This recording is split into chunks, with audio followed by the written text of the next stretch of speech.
Welcome, everyone. Welcome to today's Hinckley Forum. My name is Nick Cockrell. I'm the Managing Director of Community Engagement here at the Hinckley Institute of Politics. The Hinckley Institute is a nonpartisan institute at the University of Utah. The Hinckley provides an array of transformative experiences for students through internships, forums, and classes. Hinckley Forums seek to foster public discourse and civil debate on the most current and pressing issues, and we bring in local, national, and international thought leaders. Today's forum is on sustainability and the Utah Inland Port. We want to thank our campus partners and student leaders in the University of Utah Sustainability Office and the University of Utah Urbanists for their help in organizing this event. Now, I get to pass it over to Jessica Long to get us started. Jessica is a graduate student in the Department of City and Metropolitan Planning and the president of the Urbanists at the University of Utah, an APA student planning organization. Please join me in welcoming her.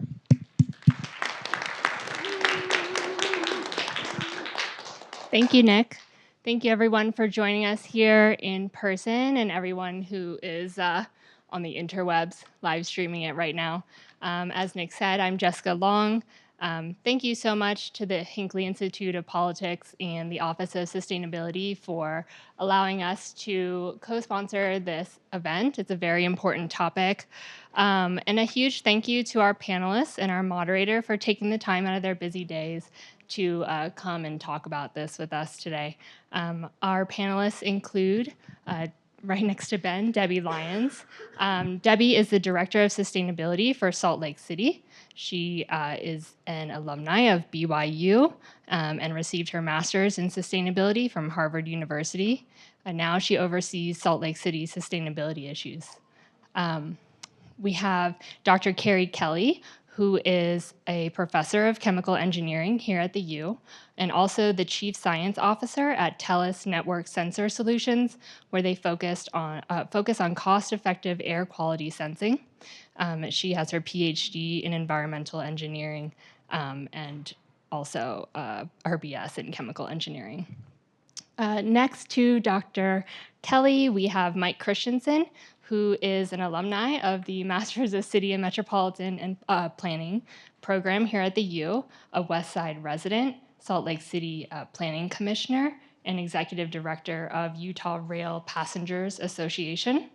And then next to Mike Christensen, we have Mona Smith, who is the Environmental and Sustainability Director for the Utah Inland Port Authority. She attended the Colorado School of Mines, excuse me, and received her bachelor's in chemical and biochemical engineering. Thank you to our panelists for being here. Our esteemed moderator is Ben Hart, also teaches here at the U Urban Econ, which was a wonderful class.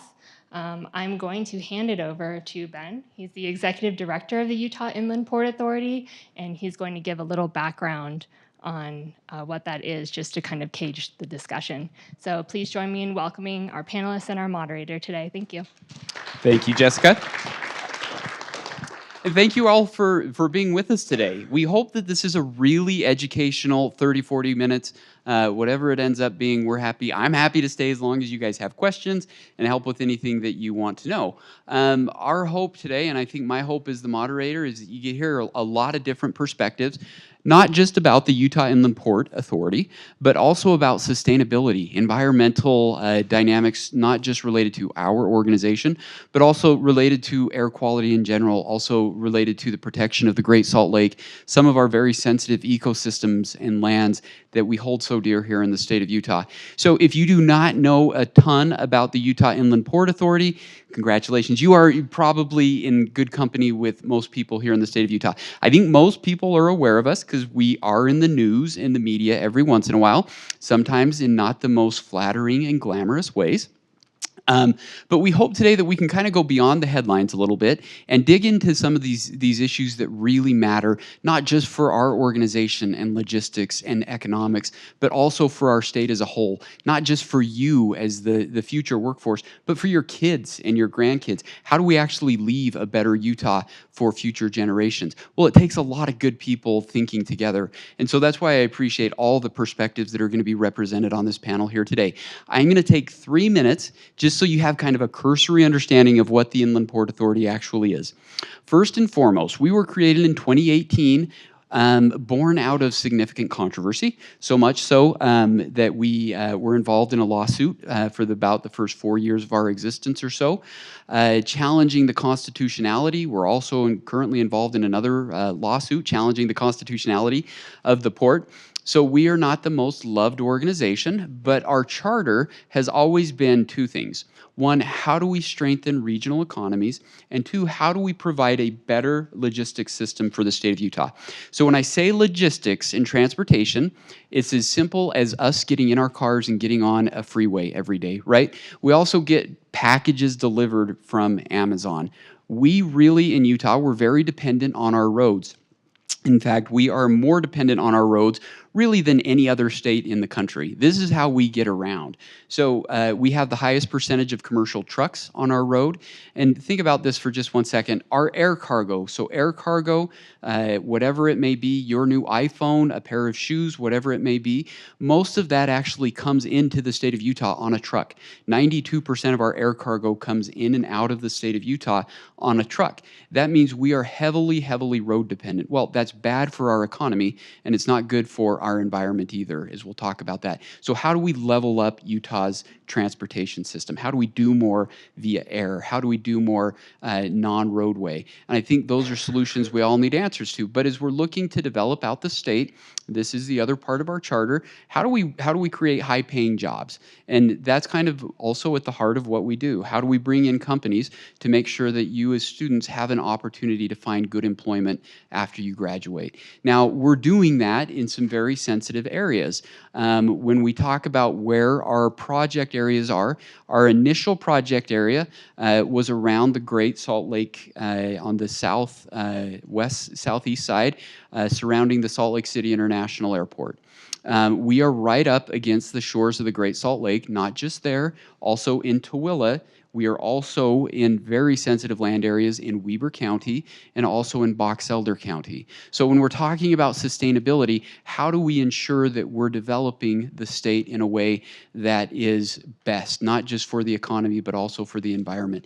These are difficult issues that we have to struggle with every day. And I'm going to say this early and often, if you don't voice your voice when it comes to land use matters, development matters, then it's really irrelevant what you think. And I'm not trying to be harsh when I say that, but if you don't voice your opinion, then it doesn't matter. So you need to show up for public meetings. You need to show up for zoning, land use, planning meetings. Those are really important when it comes to determine how we develop around the Great Salt Lake here in the state of Utah. Now, as I mentioned, we're heavily focused on logistics. We're heavily focused on economic growth. What we don't have, we do not have land use authority. We have a very specific process we have to follow where a community has to invite us in. We then have a whole toolbox full of financial platforms we can use to help invest in that community. We have a $65 million infrastructure bank, and so just last month we gave $10 million to Savage to develop a new rail port in Tooele County. They're estimating that new rail port is going to take about 5,000 cars off the road annually. We also did a loan down to Iron County. Again, Savage Rail there. Their estimates, they were working with companies now that instead of having to send their goods through the northwest quadrant of Salt Lake City, they can get them delivered on rail to the southwestern part of the state because we had no loading facilities in the rail loading facilities in the entire southwest portion of the state. So we hope that we're doing good. I'm not here to convince you that the inland port is a great thing. That's your prerogative to decide. But what I do hope is that we can talk about these ins and outs, particularly when it comes to growth and development. And that's actually where I want to start my first question for our panelists today. So as we see Utah growing, we see booming populations. We also see threatened ecosystems. How do we best manage growth and development in sensitive land areas? And Debbie, if you want to start, we can just go on the line. But how do we best manage growth? Because we know there's going to be a lot of people moving into the state of Utah. And particularly with the port, what can we be doing to be more focused on some of these areas? Yeah, in relation to growth, we all know that the state is growing, the city is growing.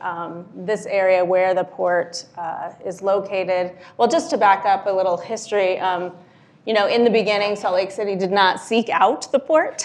In fact, we were the first ones to sue on behalf of our residents and our constituents. And so, state law was developed. We have to follow the state law. And so now we are approaching this from a perspective of making the best of this situation and trying to be good partners while following what the state law requires us to do.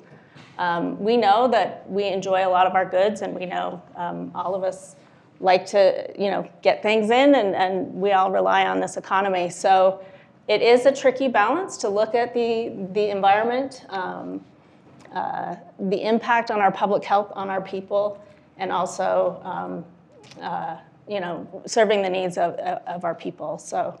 I don't know whether you guys want to take questions in the process of or hold everything till later. I think maybe we'll hold questions till the end. Is that okay? We want questions though. So, Okay. Debbie, anything further?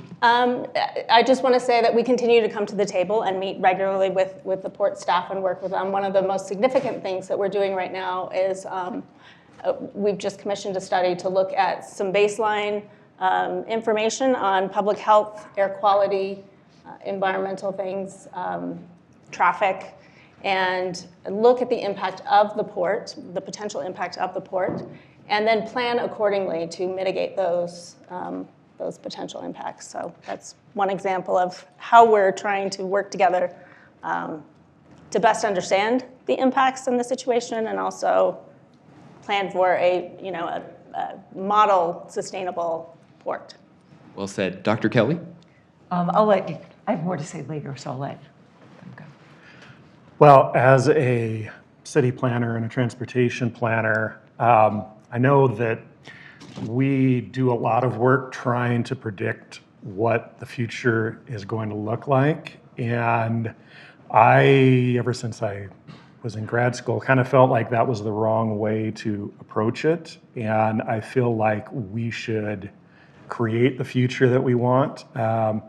For example, I do a lot with sustainable transportation, and if we are tired of traffic jams, then we need to stop building so much infrastructure that supports that and build alternatives instead. And when it comes to logistics and freight, it's the same story. If we want to continue to rely on everything to be trucked, that's how things are going to end up if we're only building that infrastructure. But if we take advantage of greening things as much as possible, as much as I don't like the term greening because it gets misused a lot, but if we try to electrify things and try to move things as much by rail as possible, I feel like that's one of the greatest impacts that the inland port can have is being able to push that that infrastructure that will be much more sustainable in the long run. I joined the port almost 3 years ago, and I also moved to Salt Lake City to work for the port. And one thing I noticed, and I know I'm part of the statistic of all the folks who are discovering what a rare, beautiful gem the state of Utah is, the population in Salt Lake City and in the state of Utah continues to grow over time. And the data shows, even though it's slowing down, still positive rates of growth in Salt Lake City and in the state of Utah. And I think two unique things that I've observed since moving here is that so much of the population in the state of Utah lives right in the Salt Lake City metropolitan area.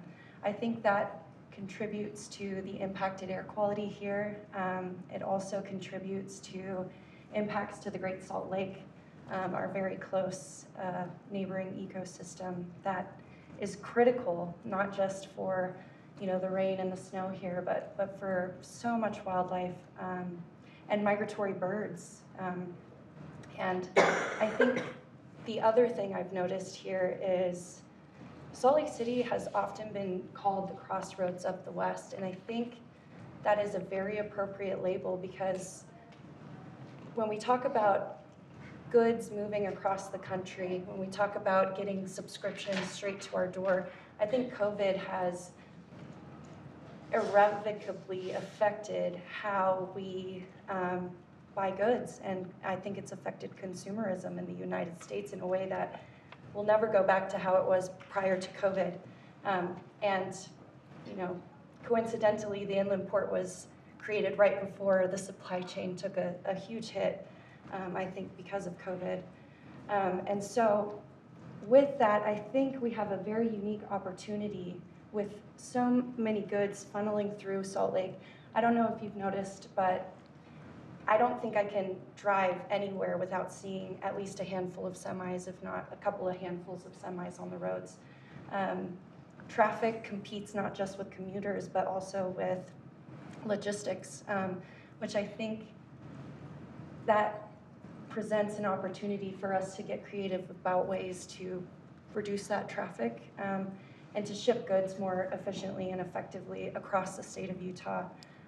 One of the things that I think the port has explored is, and you'll notice in our project areas throughout the rest of the state, is how can we alleviate the pressures on Salt Lake City, the communities here, and our beautiful environment here along the Wasatch Front by creating more efficiencies in how we ship goods throughout the state of Utah. You know, our Iron Springs project area down in Cedar City, very close ties to Las Vegas, and being able to get things shipped directly to their final destinations via rail as opposed to having them fly in or trucked into Salt Lake City to take another truck, you know, wherever the final destination is. So I think our vision and our mission at the port is to really look at how cargo moves, not just throughout the state of Utah, but how it funnels through Utah across the US, and really get curious and creative about how we can improve efficiencies of moving goods while also alleviating the pressures, not just on the environment, but also on the communities, while, you know, at the same time strengthening economies in more rural areas and allowing folks who love to live here in Utah an opportunity to stay here in Utah because they're able to find good, high-paying jobs. That's the economic development piece of the work that we do.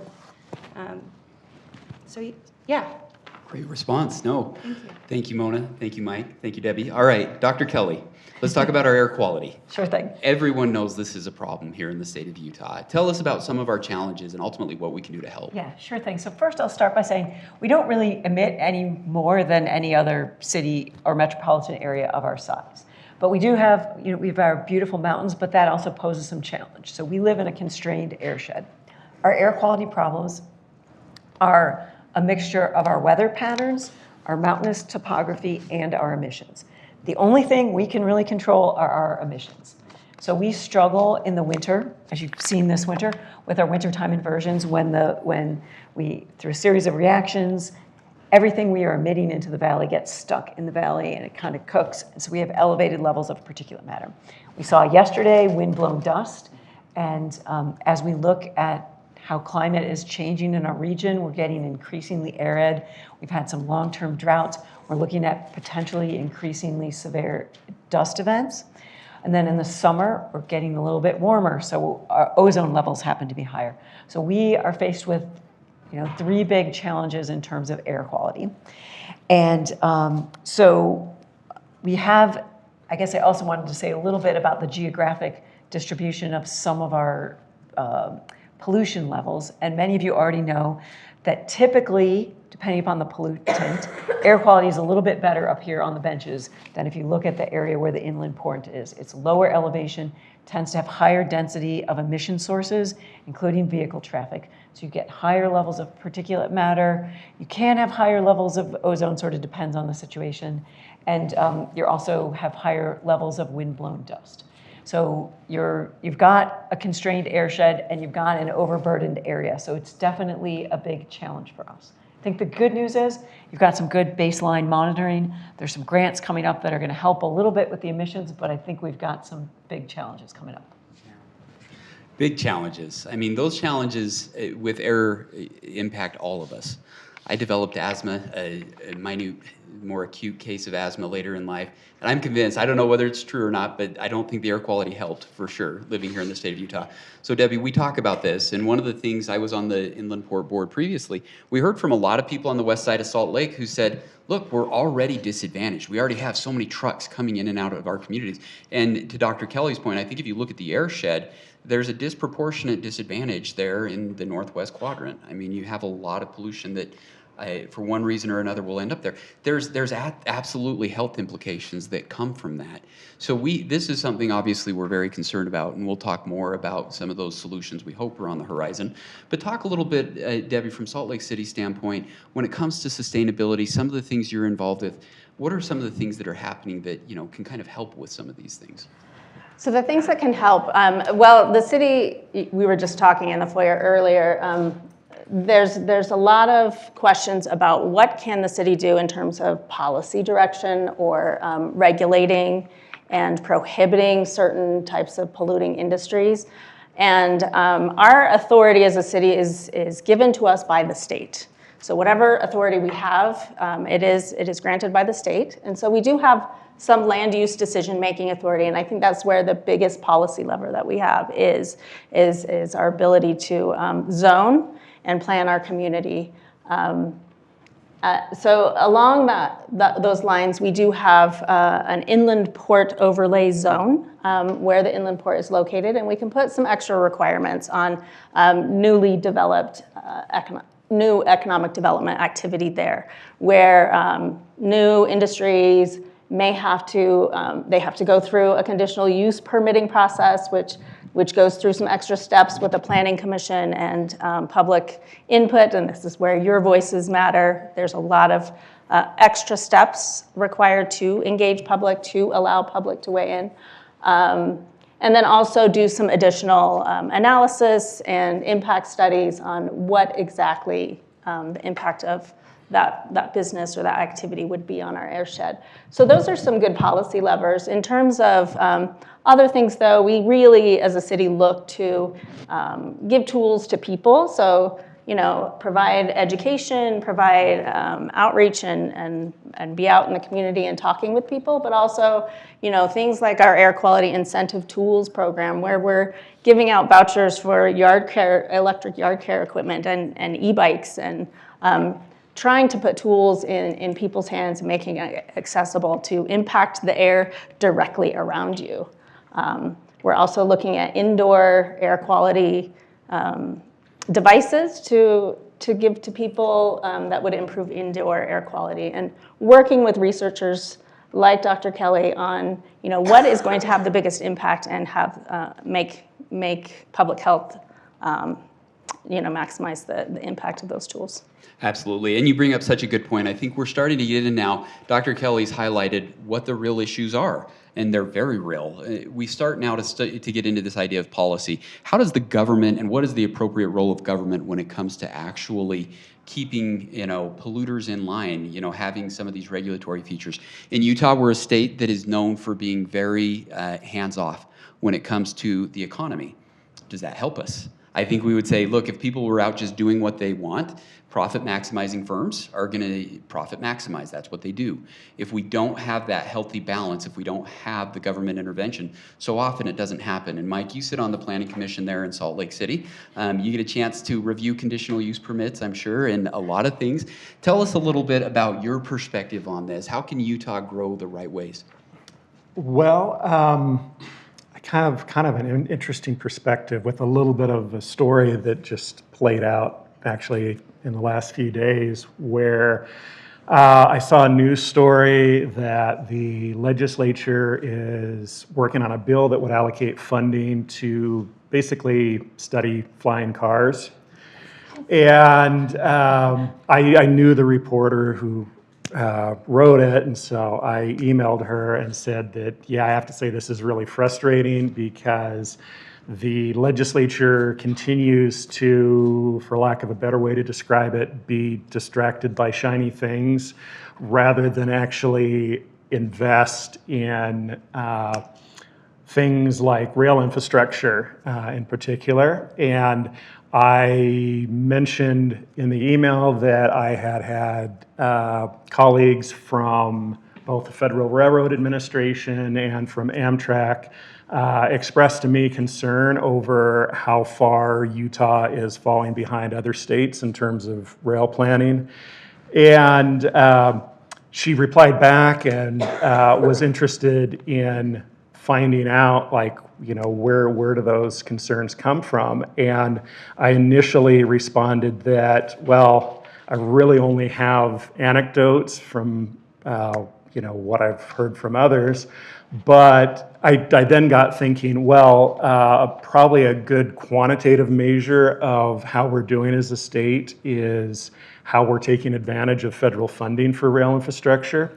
So one of my other roles, I serve on the board of directors of the National Rail Passengers Association. And back when the Infrastructure Investment and Jobs Act, also known as the Bipartisan Infrastructure Law, was being written, we played a major role in writing the rail portion of that. And let me just get the exact numbers. So I went on their website, downloaded all of the information on all the awards that have been handed out by the Federal Railroad Administration. I populated a spreadsheet with almost 500 different awards, and the bill set up $66 billion that's available in advance appropriation, of which $36 billion has been approved by Congress. And as of when Trump's funding freeze went into effect, a little over $28 billion had been awarded. And Utah was only able to get $12.5 million out of $28 billion, which means that we are basically paying for rail infrastructure that other states are getting the benefit of. And when I actually sorted everything out, Utah, out of 51 states in DC, Utah was 48th in both absolute award amount and also in per capita award amount. So we are way below where we should be, especially for a state that between the 2010 and 2020 censuses, we were the fastest growing state. So there's a lot of work that we need to do to catch up. So that was kind of a long response, but. Great response. Yeah. I love how Mike stays focused on rail, and it's not just about cargo rail. These two things are synergistic. I take Front Runner in every morning. They're running in the UP corridor. I mean, so Union Pacific and UTA have had a very synergistic partnership. These two things definitely play together. Let's stay on this policy topic for a little bit longer. A couple more questions. Mona, Dr. Kelly alluded to, there are opportunities Mike alluded to, and also Debbie, in terms of federal funding and opportunities the port is helping out with. Do you want to speak to those just a little bit further? Yeah, I think the port has two strengths that I can think of off the top of my head that can really help contribute to a more coordinated approach when it comes to how are we investing in public infrastructure to create more efficiencies in how we move not only goods but people as well. That being one of those two being that each one of our project areas has a logistics infrastructure touch point. You'll find airports, rail spurs in each one of our project areas. So, and the second strength is that while we don't have land use authority, we also don't have regulatory authority, but we do have a great network of subject matter experts, dedicated professionals who are looking at opportunities for funding, and have also a great track record of winning awards. I know we have a lot of work to do in the space of rail infrastructure funding opportunities. But, for example, last year we worked directly with the Division of Air Quality as well as Union Pacific, which it's pretty unique and I think rare to have both regulatory and private sector working together in partnership on a funding opportunity, especially federal funding opportunity. But we were able to win just over $112 million, which is the largest grant that the state of Utah has ever received from the EPA for climate and air quality planning, as well as zero emission technology deployment at Union Pacific's Salt Lake City Intermodal Terminal, which is a very large, if not one of the largest rail yards in Salt Lake City, just south of I-80 on the west side. So that funding, I think, will be transformational in not only improving the airshed here in Salt Lake City, but also I think for setting a good example and creating a successful business case for future projects in a similar fashion. It also gives us, it adds to the track record of Utah's ability to win these awards and to implement projects that are having tangible, positive impacts on the environment and for the communities that we're serving. So, you know, I really see our organization as a convener. We work very closely with state, local, governmental agencies and organizations, as well as non-governmental organizations. We work closely with universities here in Utah and closely with the private sector as well. And I think what's going to allow us to make progress in decreasing the negative impacts to the environment, but also increasing efficiencies for growth and for development is having a space where we can bring all the right stakeholders to the table to really strategically coordinate how we are going to facilitate development and growth, especially in these key areas where we're seeing a lot of traffic and a lot of impacts from moving cargo throughout the state. Very good. Thank you, Mona. And so I want to stay on this topic for just a couple of minutes, and so we'll continue with policy. But just think about this for a second.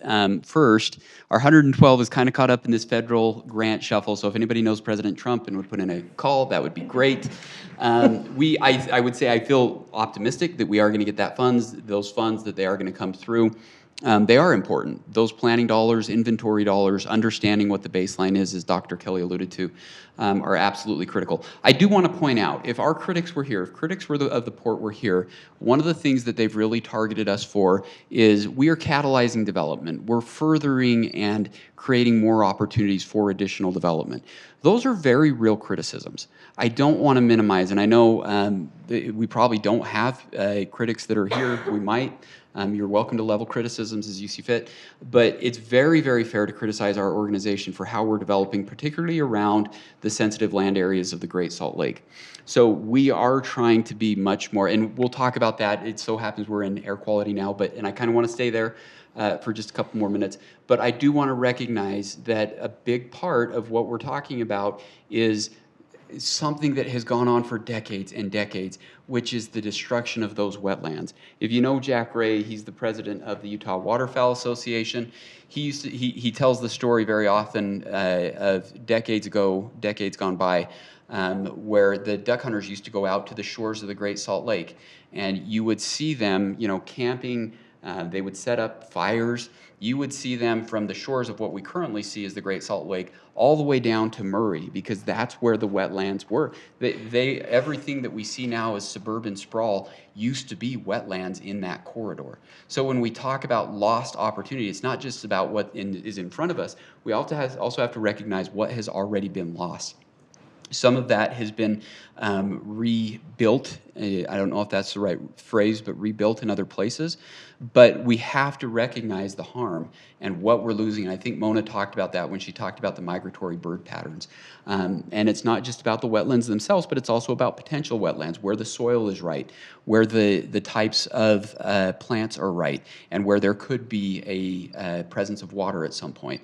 So mixed in with this conversation, it's not just about that tragedy of the commons that we call air quality issues. It's about our precious land and our sensitive lands. So all of that is coupled together in this conversation. So Dr. Kelly, I want to come back to you.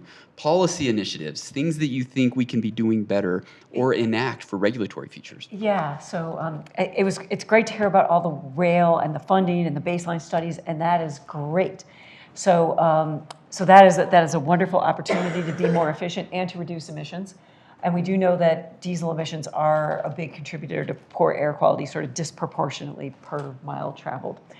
And that's all great, but I'll also mention a challenge. One of the challenges, and it was Mona rightly pointed out that they are the Inland Port Authority, but they have very little in the way of authority, so that's good to know. But one of the challenges is, and I served on the State Air Quality Board for 8 years, and we saw that in places that don't have regulations, places that do have regulations take the equipment that's no longer allowed and they move it to the places without the regulations. So one of the challenges for the inland port is that places like the Port of Los Angeles and the Port of Long Beach, they have very stringent regulations on what equipment is allowed within their port.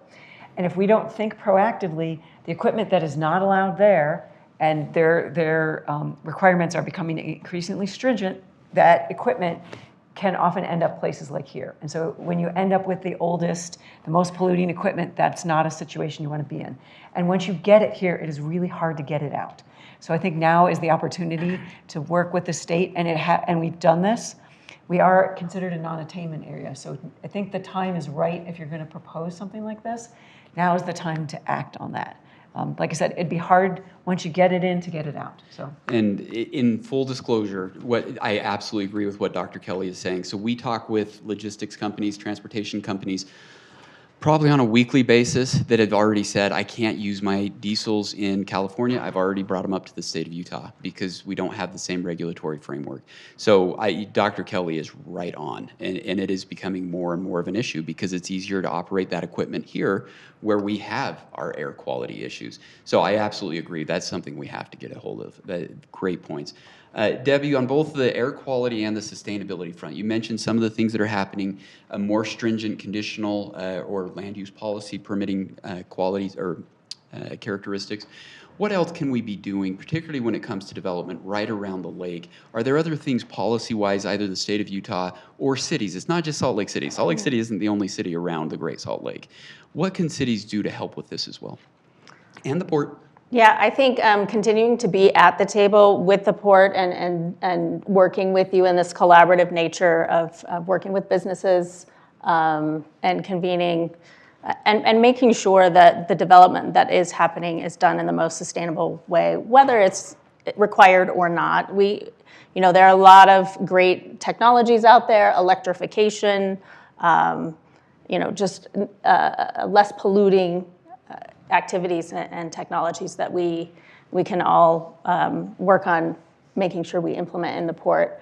And it's not lost on me that also there is the actual activity of the port and the port activities, but then that influences the development around the port. And so one complaint that I hear a lot is that we're seeing a lot of warehouses on our west side pop up that don't bring a lot of economic value in terms of jobs or recreational opportunities, and they take up land, and maybe they're not the best use of land. So those are things internally at the city that I know that we're grappling with. Like what kind of what vision do we have for the west side that includes this port, but also what do we want to see that area grow into? And we talk about this a lot. We talk about death by 1,000 cuts, and I think Dr. Kelly spoke to this really well, and Debbie. But what we see and what you see is maybe just, hey, this is a land use decision on property that is within, eyesight of the Great Salt Lake. It doesn't seem like much. Well, you're changing it from ag to industrial. That inherently grants the landowner the opportunity to develop. So when we're talking about this regulatory framework, so often if the local government does not act, then the landowner becomes entitled. They have the ability, free and clear, to then develop their property as they see fit, profit maximizing, as we so often talk about in economics. So these decisions that are made every day around the Great Salt Lake are critical. And sometimes we don't see them as such. We're like, oh, it's just a land use decision in West Haven, Utah. Why do I care? Well, because there's opportunity for wetlands. Maybe there's not existing characterized wetlands, but there's that opportunity. So the question is, how do you get involved? Where do you see? And honestly, those decisions are being made every day across the Great Salt Lake. So Mike, let's talk about that just a little bit. I don't know if I even need to ask a question. You may know where you want to go. Yeah, because that's something that I saw as a planning commissioner, because there were, well, not in an area that's within Inland Port, but along 2200 West, north of the airport, there was an area that I would have preferred to have seen zoned such that it would have more environmental protections. And one of the issues is that there's a large swath of that the city had already in the past zoned for basically light industrial. And the way that our land use laws work is once a landowner becomes entitled to that land use, if we were to downzone it, that would constitute a taking under land use law, and the city would either have to compensate them for that loss or allow that land use to go ahead. So it's very important that we basically want to make sure that what is zoned is what we want, because that's what's going to be the future land use. Awesome. If I could just Please, Mona. piggyback off this concept of death by 1,000 cuts, I think one of the biggest challenges I've seen working with the port is this slow creep of demand-driven urban sprawl. We're seeing a lot of developments pop up in kind of an uncoordinated way, patchwork, if you will, and it goes to the landowner and the zoning, their land use rights, and the thing about business is the lowest qualified bidder will win. It's driven by demand. I'm certainly not an economics minor or major, but I have learned some things about economics since joining the port. So when it comes to how can we influence that in a positive way with policy, it's the planning that goes on behind the curtain, behind, it's all that work behind the scenes of convening the right decision makers and getting really strategic about how can we incentivize recruitment of, higher value businesses and higher value developments that, contribute better paying jobs than warehouses do. We still need to consider and meet the demands of growth and of our lifestyles that we all, I drive a car, I have a laptop, I have a cell phone. I have one subscription that I get mailed to my house every 4 weeks. It's my dog food. I can't find it anywhere. But I try to keep my footprint as small as possible. I think that's something too that I think maybe gets left out of the conversation. When we think about policy, we think about these big pots of money and these restrictions and bigger picture kind of regulating and decision making that influences how we live our day-to-day lives. But I think we often forget about some of the smaller things that we can do at home, lifestyle changes.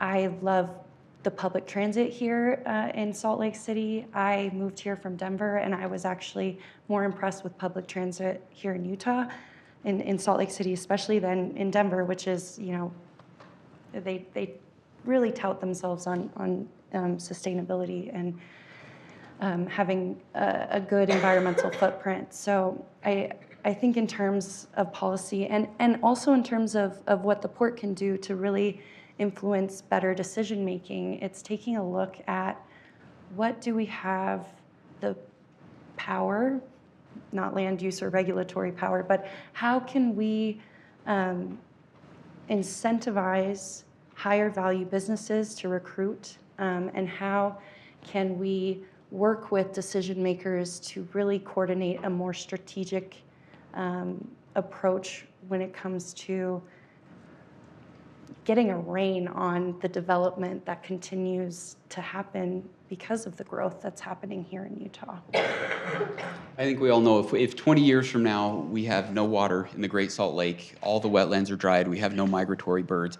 we're going to be in an awful spot. That's not the future any of us want for the state of Utah. So with that, Mona, I think that was a great way to kind of end the moderator Q&A. We wanted to save a few minutes for students Q&A. I'm not going to ever try and sell anyone on having to like the port. However, I am going to encourage you all, if you're interested. My class in the fall is, I've got 5 different sections at this point. So no matter what kind of student you are, it's Tuesday nights at 6 o'clock. We would love to have you. I see several former students, so thank you for being here today.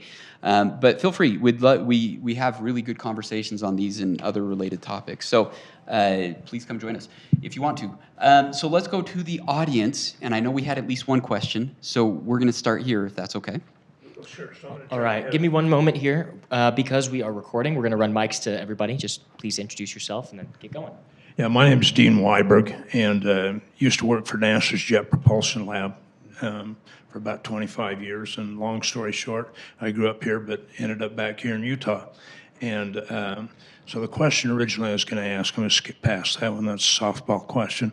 But I guess one of the questions I've got, I used to have an office right down in the Port of LA at Altasea, if you're familiar with Altasea and that community. But the question I guess I would ask, I've watched with interest, and I heard some reference to the regulations, frankly, that have been promulgated and put forward into the Port of LA and the Port of Long Beach. I mean, is there any thought that with all the inland port properties at this point in time, that you'd seek any kind of regulatory requirement for, getting rid of these older diesels and possibly going to, batteries, hydrogen, renewables? Absolutely. So I'll just answer that quickly. From the inland port standpoint, yes, we really are driving the industrial future of Utah in so many ways. When we're in 15 counties in some of the most environmentally important areas in the state of Utah, our organization is going to be critical for how the state develops industrially. So when we start talking about the federal grants, and even having Mona on our team has been a good thing, but we have started to introduce, we don't have regulatory, but we do have some levers that we can pull. So in Weber County, for instance, where we're right on the shores of the Great Salt Lake, we have already dictated that our financial tools, which is the advantage that comes with the port, cannot be used for the destruction of any wetlands. So we will not participate in any destruction of any wetlands in that area. We're also generating funding, 3% of our total revenues from that project area that go back to the protection of wetlands. We've been involved in hydrogen concepts. There have been some pilot talks. This zero emission is not diesel hybrid or anything. It is straight zero emissions. So we'll see where that goes. But to your point, when you've got a okay, this is my opinion, and it's a biased opinion because I'm the executive director of the inland port.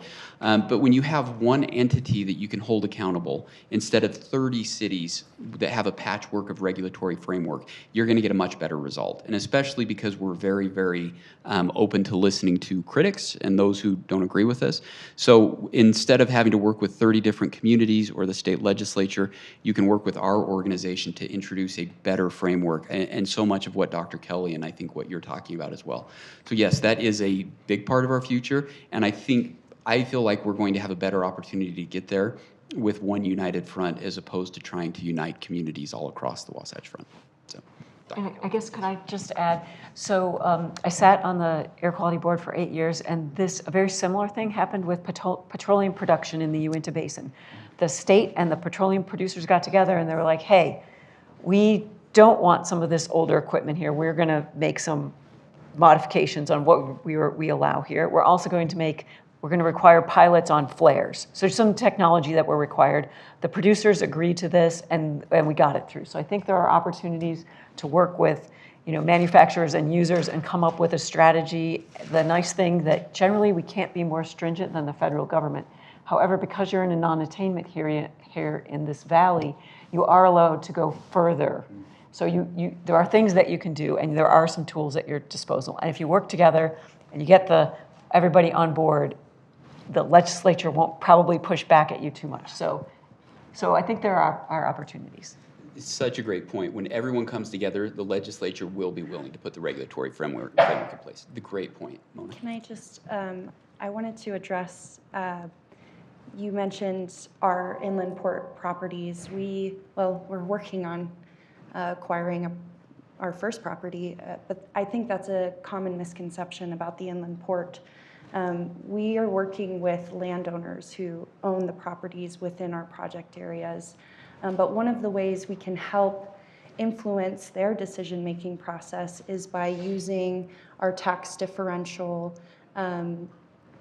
for public infrastructure investment projects and using it as a tool to incentivize better developments. And around the Great Salt Lake, we've committed to designating some of that tax differential towards wetland preservation, enhancement, protection, and reestablishment projects above and beyond what is regulated and required by federal and state government. So in terms of what we can do at the port to help not only influence the policy decision-making on our hill and on the big hill in DC, we can help influence the decision-making in our project areas by working with landowners and using our financial tools to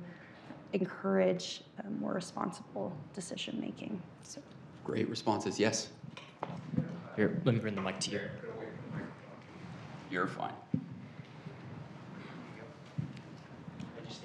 Yeah, my name is Cooper. I'm a design student here at the U. I have sort of like a twofold question, same question coming from different angles. We're talking a lot about air pollution, air quality, especially in Salt Lake and around the Great Salt Lake, in a way that of like prevention and like lowering emissions, which is obviously important, but we were also talking about like dust events and huge winds, and like the Great Salt Lake is drying up, and if it does dry up, there are toxic emissions and particles under the Great Salt Lake that will then be kicked up and like cause a climate catastrophe situation, to the point where we need to be doing restoration work, not just prevention work.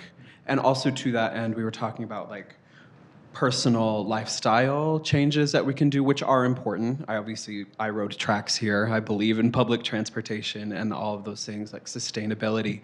But no matter how much I ride tracks or how many reusable water bottles I use, the Great Salt Lake is going to dry up. Obviously, something has to happen at a more legislative level. So I guess my question is, where is that work being done? Do you feel that it is your responsibility? Is it a legislative responsibility? And like the legislature is running right now, but with the new federal administration that we just walked in, I do not foresee anything super regimented coming from them. So how can we as students get involved? Where is that work being done, and can it be done further? I can take that. At a local level, one of the biggest projects that we're working on with Salt Lake City is to reduce emissions that contribute to climate change. And one of the biggest contributors to climate change is the energy that we use, both in transportation, but also with electricity. And so one of our biggest projects right now is working with 19 communities across the state of Utah to source renewable electricity for all of our communities. There is state legislation that was passed in 2019 that allowed for this. I will say that this year, that it's a big energy year on the Hill, and there are so many energy bills that are being proposed right now that it is aiming to kill renewable energy in Utah. And so as students and as activists, I would encourage you to weigh in and voice your concerns. It is under attack. Renewable energy development in Utah is under attack right now.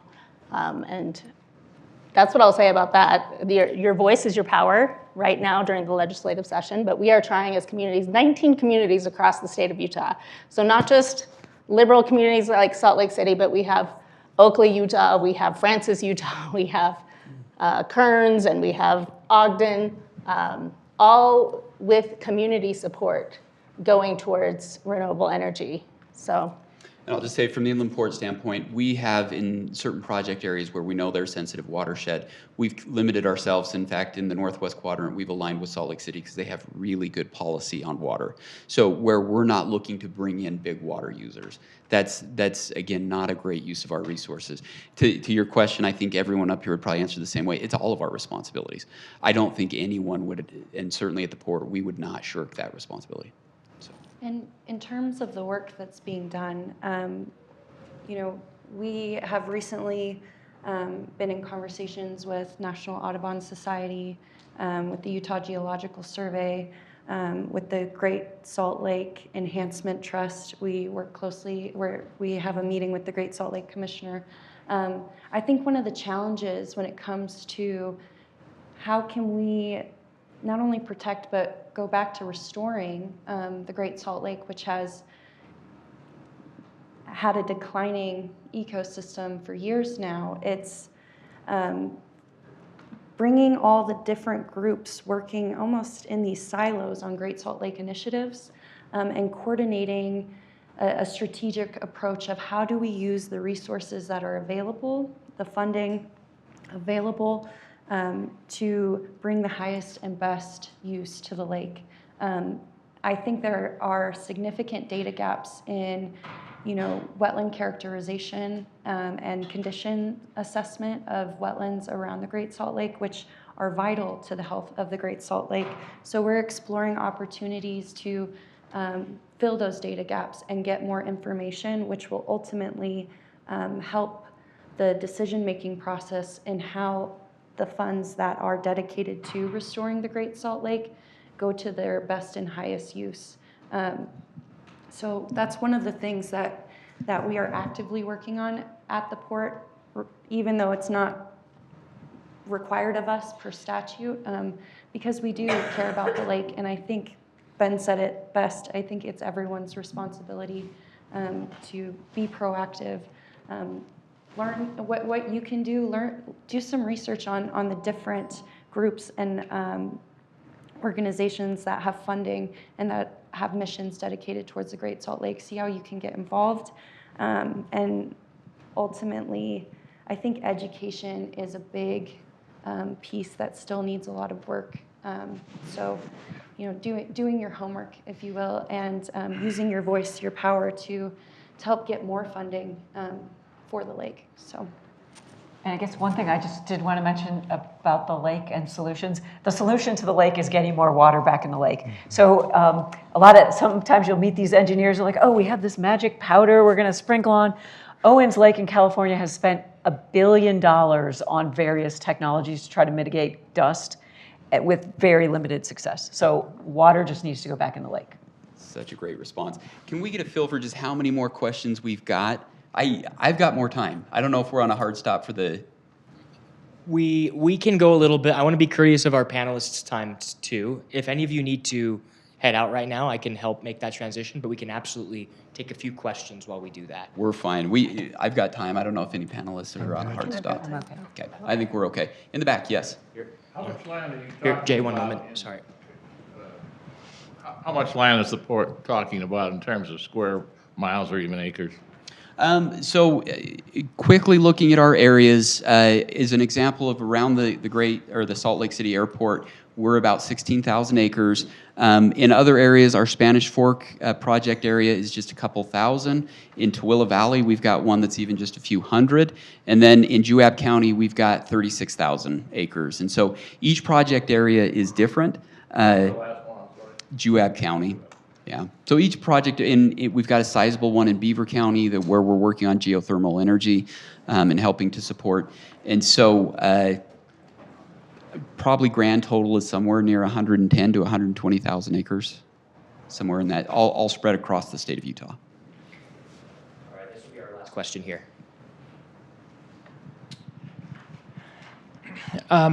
So part of it is a quick response to you. Last year, the legislature passed a bill to help farmers conserve water with adjusting the measurement tools that they use to spit out water, but there's no money to like tell farmers that that's an option for them, and it could save millions of gallons of water that goes to the lake. And so one of the kind of initiatives that people are pushing right now for the Great Salt Lake is to have the legislature pass funding to actively advertise to farmers that they have options. So if you're looking to write a legislator, that's a good thing to write them about. And then my kind of question for the panel is maybe it's too nuanced but there are kind of different levels of like establishing what a wetland means. And I know different cities will have different frameworks of like, well, this is a wetland and it has these characteristics. And I know you guys have a pretty progressive version of what a wetland means. Can you talk a little bit to that point of like, if we're trying to preserve wetlands, what are the frameworks that we should be advocating for to be able to make sure that a wetland is maintained? Great question. I'd be happy to. So, you know, back in May of 2023, I believe, there was the Supreme Court case that altered the definition of a wetland in terms of federal regulation. And one thing that we establish in our wetlands policy, which is available on our website, is we tailored our definition of wetlands to be inclusive of all the different wetlands here in the state of Utah and in the Great Salt Lake watershed. That includes areas that are not wet all the time. Playas are critical wetland habitat that are dry for most of the year. And mud flats as well. We worked very closely with National Audubon Society, their Saline Lakes program director, as well as the Utah Geological Survey, to make sure that what we consider a wetland and what we have designated funding towards protecting, restoring, enhancing, and reestablishing is inclusive of all the different wetlands here in Utah, and you know, the majority of which exist around the Great Salt Lake. And so with that, it allows us, I think, more flexibility and more creativity in how we can use funding to protect and restore these wetlands. And again, the funding that we're designating goes beyond what is required by wetland regulations. So, you know, if a developer wants to get a permit to displace a wetland, we can't fund that. But what we can do is take tax differential, and what we're working to do is identifying those really critical areas and those larger wetland complexes that need support the most, so that we can designate that funding to go towards creating more pristine and also identifying the more pristine sensitive areas that need the protection and the water more than, say, smaller, smaller wetlands that don't play a part in a larger ecosystem, if that makes sense. Yeah, great questions. And so for everybody in the audience, I think if you want to come ask us questions, if you want to reach out to us, we would be happy to interface with you. I love and I take advice from anywhere I get it. I've had several students that have made suggestions to me about the port over the years, and we've implemented those suggestions. And so we are not one of those organizations that just we're plugging along and don't listen to anybody. We're very open and love to have these conversations. A huge thank you to our panelists today, to Mona, to Mike, to Dr. Kelly, and to Debbie. They are rock stars in their community. Maybe if we could give them a round of applause.